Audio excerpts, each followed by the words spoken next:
सर्वांना माझे नमस्कार. मानव धर्माचे संस्थापक महान त्यागी बाबा जुमदेवजी यांच्या पहिल्या सेवकांची आपण आज माहिती बघणार आहोत. चला तर बघा. महान त्यागी बाबा जुमदेवजी यांनी एका भगवंताची प्राप्ती केल्यावर तिचा लाभ अनेक गरीब आणि दुःखी कष्टी लोकांना मिळून लागला.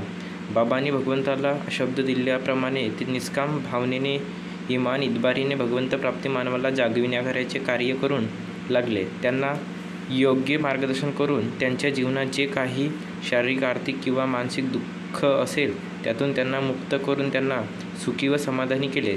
याप्रमाणे अनेक लोकांनी त्यांचा फायदा घेऊन त्यांच्यातील काही लोक या मार्गाकडे उपासही सेवक बनले. यापैकी या मार्गाचे प्रथम सेवक बनण्याचे श्रेय श्री गंगारामजी रंभाड यांनी घेतले. श्री गंगारामजी रंभाड हे टिमकी येथे बाबांच्या मोहल्ल्यात राहणारे. बाबांच्या घराशेजारी गडीकर यांचा क्लब होता. तेथे कॅरम वगैरे करमणुकीची साधने होती. त्या मोहल्ल्यातील लोक सायंकाळच्या सुमारास फावल्या वेळात ते करमणूक करण्याकरिता जमा होत असत. बाबा देखील फावल्या वेळी तेथे जाऊन बसत असत. तेथे ते परमेश्वर प्राप्ती मानवाला जागविण्यासाठी नेहमी चर्चा करीत असत. बाबांची ही चर्चा ऐकून तेथील लोक त्यावर विचार करीत असत. त्यातील काही जण यांचा लाभही घेत असत. याच क्लबमध्ये गंगारामजी रंभाड हे सुद्धा नेहमी येत असत आणि बाबांच्या चर्चेत सहभागी होत असत. गंगारामजी रंभाड हे हिंदू संस्कृतीत वाढलेले त्यांच्या घराणे गुरुमार्गी होते. यांचे गुरुजी सोनारबाबा नावाचे होते. तरीसुद्धा ते भूतबाधेने पीडित होते. त्यांच्या अंगात भूत पलित येत होते. त्यामुळे ते खूप त्रास्त झाले होते. गुरुमार्गी असूनही त्यांचे गुरु यांना या दुःखातून मुक्त करू शकले नाहीत. तेव्हा यांच्या देवावरचा विश्वास उडाला होता. त्यांना वाटत होते की जगात देव नाही, सर्व गुरु सारखेच आहेत. नुसते देवाच्या नावावर लोकांचे लुबाडून आपले पोट भरतात ते देवाचे उपासक आहेत असे दाखवितात. ते थोडात आहेत. जे लोकांचे दुःख दूर करू शकत नाही ते गुरु कसले आणि त्यांनी या परमेश्वराची प्राप्ती केली आहे. तो जर गुरूंना मदत करीत नसेल तर तो परमेश्वर कसला? या अनेक विचारांमुळे त्यांच्या परमेश्वरातील विश्वास उडाला होता. त्याने गुरूंच्या प्रयत्नांव्यतिरिक्त आपले दुःख दूर करण्याकरिता समाजात सुरू असलेल्या जुन्या रूढी परंपरा अंधश्रद्धेचा उपचार केला. डॉक्टरांचे औषधोपचार केले पण काहीही उपयोग झाला नाही.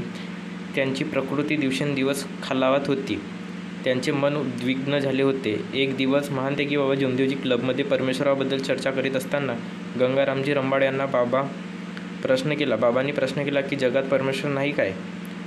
तर तेव्हा बाबांनी उत्तर दिले, परमेश्वर नक्की आहे. परमेश्वर ही वस्तू दिसत नाही आणि ती कोणी पाहू शकत नाही. ती आत्मज्योत आहे. ती 24 तास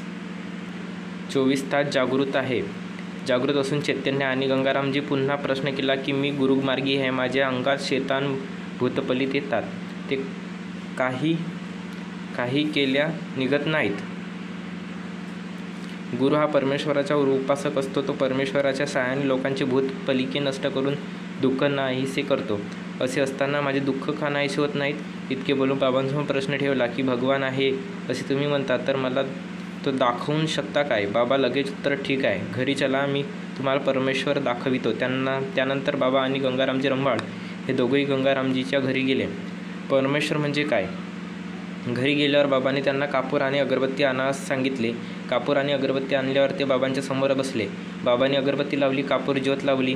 कापूर विझल्यावर गंगारामजीच्या दोन्ही डोळ्यांना अश्रूंची धार लागली. ते खूप रडू लागले. ते काहीच बोलले नव्हते. काही वेळाने ते शांत झाले. बाबांनी त्यांना समजावले. गंगारामजी भगवंताची ज्योत लावली. त्यासमोर ती ज्योत कमी पडली. त्यामुळे तिची प्रखरता कमी झाली. भगवंताने तुमची आत्मज्योत चैतन्य केली म्हणून तुम्ही खूप रडू लागले असे बाबांनी निरूपण केले. कारण माणूस जरी सर्व व्यवहार करतो तरी व्यवहार करताना माणसाला वाटते की आपण जागृत आहोत व जे करतो ते चांगले व सत्य करतो. परंतु काही वेळेस त्याचे मन काही व्यवहार करताना ग्वाही देत नाही आणि मनात सारखे काहीतरी विचार करीत असतो. तेव्हा तो खरे व्यवहार करीत नाहीत.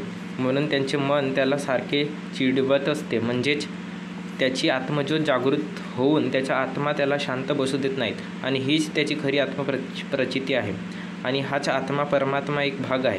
हाच परमात्मा खरा परमेश्वर आहे. तो 24 तास मानवाजवळ जागृत असून चैतन्य आहे.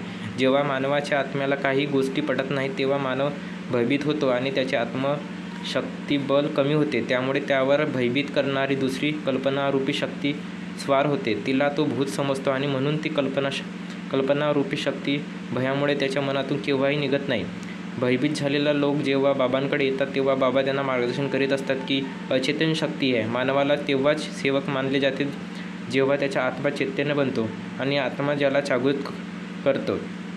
जरी माणसाला असे वाटले असते की साक्षात्कार मिळाला म्हणजे आत्मा चैतन्य झाला, पण यास बाबा कधीही मान्य करीत नाहीत. कारण मानव स्वभाव असा आहे की तो मोह, माया, अहंकार यांमध्ये गुंतलेला आहे. त्यामुळे त्यांच्यात या गोष्टी फार लवकर तयार होतात आणि तो अचेतन होऊ शकतो. कारण बाबा विधाव्यवस्थेत असताना परमेश्वराने त्यांच्यासह संपूर्ण मानवांना बेईमान म्हटलेले आहे, हे बाबांना त्यांना शिकविलेले आहे. म्हणून बाबा नेहमी सांगतात की जोपर्यंत मानव परमेश्वराबद्दल जागृत होत नाही तोपर्यंत त्याच्या आत्मा चैतन्य होऊ शकत नाही. बाबांनी परमेश्वर जे संतुलन केलेले आहे, ती जागृती आत्म्यातून मिळाली आहे, ती खरी भगवंताची शक्ती आहे. ती निराकार आहे. बाबांनी तिला आकार करून दाखवलेली आहे. ती अदृश्य आहे, तिला कोणीही पाहू शकत नाही. तिचे फक्त गुण दिसतात, परंतु बाबांनी त्या शक्तीला पाहिले आहे.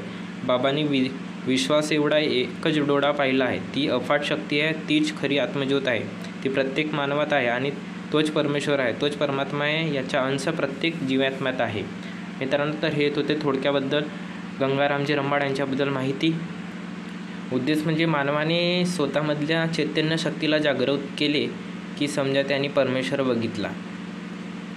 मित्रांनो, मार्गदर्शनामध्ये काही लिहिलेल्या त्रुटी असतात, ते एका सेवकानेच लिहिलेल्या ह्या गोष्टी आहेत. तर माहिती आवडल्यास दुसऱ्या सेवकांपर्यंत पोहोचवा.